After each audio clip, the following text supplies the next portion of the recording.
తెలుగు సినిమాలకు ఈ మధ్య ఓవర్సీస్ లో మంచి కలెక్షన్స్ రాబడుతున్నాయి. అక్కడి డిస్ట్రిబ్యూటర్స్ కి ఎక్కువ లాభాలను పంచిపెడుతున్నాయి. అందుకే మన సినిమాలను కొనుగోలు చేయడానికి పోటీ పడుతున్నారు.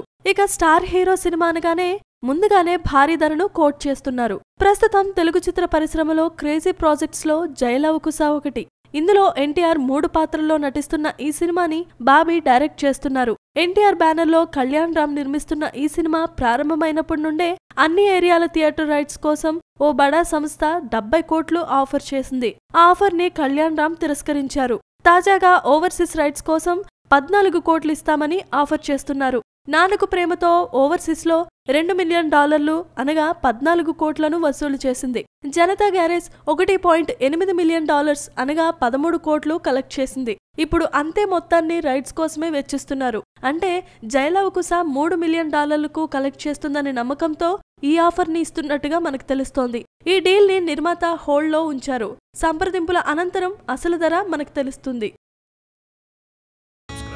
Please subscribe. Hi, it's me Purna. Please subscribe.